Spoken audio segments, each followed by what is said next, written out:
Всем привет! Продолжаю вас знакомить с моими сортами и формами винограда.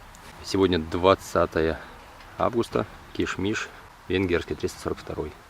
На сегодняшний день он полностью готов.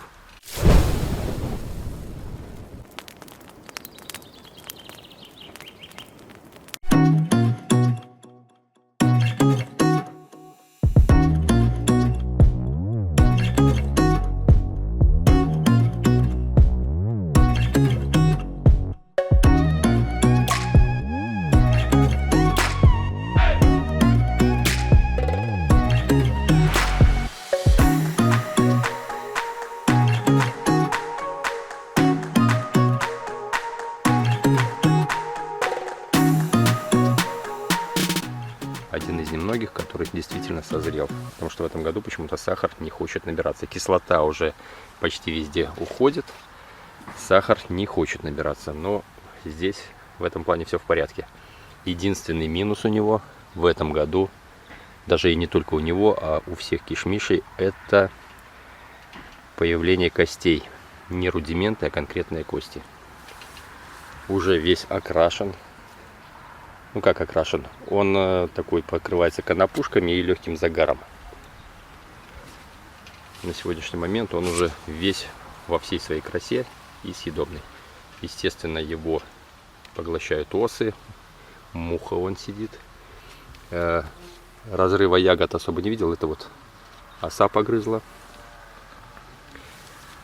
В общем, в этом году от дождей он не полопался. Я думаю, все-таки из-за того, что все-таки я подкармливаю кальцием во время роста ягод. На самом деле форма очень, точнее сорт очень неплохой, но очень мелкая ягода. Такая, я бы сказал, не совсем кондиционная. И в этом году, конечно, жирный минус, то что появляется даже на вот таких маленьких ягодках. Я в одной умудрился даже найти 4 кости. Это, конечно, уже перебор. Вот есть плохо опыленная, хотя для кишмиша это не свойственно. И осы его доедают. Формы и сорта готовы. Конечно, уже его никто есть не хочет, но он самый такой первый. Он, как правило, созревает к 15 августа в условиях Центральной Беларуси. В десятых числах уже можно потихонечку где-то выборочно поклевывать его, но к 15 он, как правило, всегда готов. В этом году он в свои сроки созрел. Обычно бывает Алешенькин его переплевывает. В этом году он переплюнул у меня всех. И он самый сладкий на сегодняшний день. Ну вот, сорвал отсюда самую большую ягодку. И вот посмотрите. Обычно рудименты, они мягенькие. Но этот раздавить можно, но с трудом. Я бы сказал, такой довольно твердый рудимент. Но по мне твердый рудимент это все-таки уже кость. Он не очень, ну вот раздавил пальцами. Он должен быть вообще мягенький-мягенький. Но вот в этом году такая история. Ну ничего не поделаешь. Ну и осы, естественно. Кстати, не вздумайте прятать его в мешочке от ос, потому что где-то треснувшие ягодки, особенно внутри, они будут загнивать, потеряете всю гроздь. Поэтому пускай осы там лазят потихонечку, если, конечно, не очень они, конечно, буйствуют. Они аккуратненько там все почистят и все нормально будет. Вот я за этим наблюдал, вот смотрите. Вот оставляют они буквально такие ошметочки. Эту еще не доели, но бывает просто кожечка висит и все, сухая уже такая. Поэтому от ос я бы особо не спасал этот виноград. Так, просили указывать поподробнее. Значит, кусту около 10 лет. Я его посадил, ну, когда выбор был невелик. В те времена особо не разгуляться было, поэтому я его посадил. В принципе, все эти годы я им был доволен. Со временем, когда уже выбор стал побольше, уже немножко закушался, так сказать, и мое семейство уже распробовало кучу всяких сортов, конечно, этот сорт не так стал интересен. Вот он у меня растет шпалер с севера на юг расположение и примерно 2,5 метра на этот куст. Давайте из плюсов поговорим. Значит, плюсы. Ранняя ягода, устойчивая к болезням. Вызревание лозы у него на высоте, сильно рослый сорт. ну, вообще довольно неприхотлив. Ну и минусы. Ягода может трещать, если с ней не работать, если не мульчировать, если не подкармливать кальцием, ягода будет трещать, никуда от этого не деться.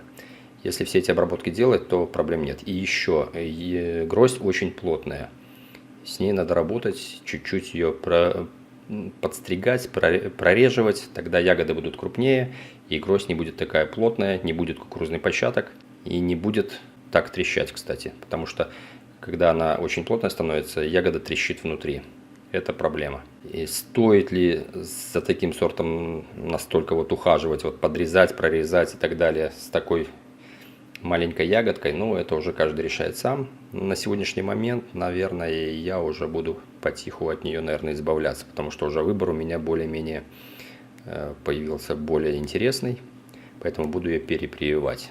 Плюсы я уже перечислил, значит, устойчивость, неприхотливость и ранние сроки созревания.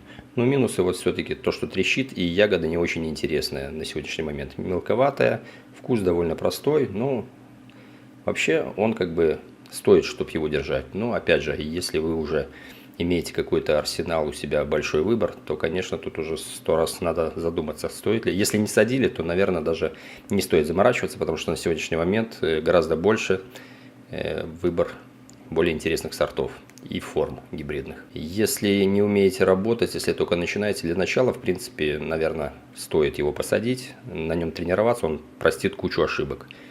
Поэтому, ну, вот такие вот выводы примерно я сделал.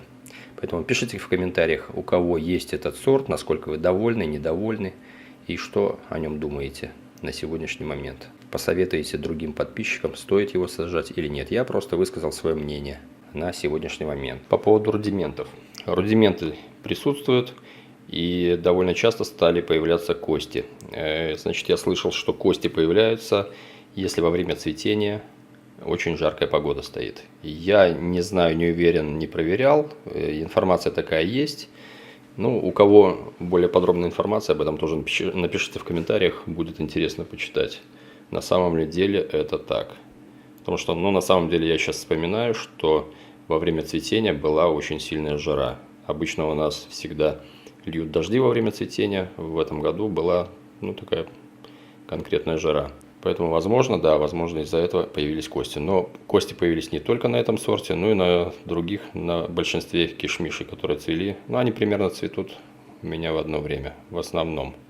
Ну, при том, что ягода очень мелкая, и еще если находить в нем не рудименты, а кости, ну, честно говоря, тут уже, наверное, стоит призадуматься, стоит она того или нет. Если бы ягода была хотя бы покрупнее, ну, наверное, поинтереснее было. Или если бы вкус у нее какой-то яркий был, там мускат, может, какие-то фруктовые нотки. Но этого ничего нет, поэтому, ну, опять же, у него плюс то, что он неприхотливый, достаточно неприхотливый, и для новичка, наверное, есть смысл на нем потренироваться. А в дальнейшем, как бы, уже можно будет что-то повыбирать, поперепрививать, повыкорчевывать, как, в принципе, я сейчас вот этим занялся, и у меня большая часть сортов старых, которые я давно уже посадил, я начинаю потиху их менять уже на более современные, более интересные, проверенные сорта, которые в условиях Беларуси как бы показывают себя очень с неплохой стороны. Все, народ, кому видео понравилось, ставим лайк, подписываемся на канал. Всем удачи, пока, хороших урожаев.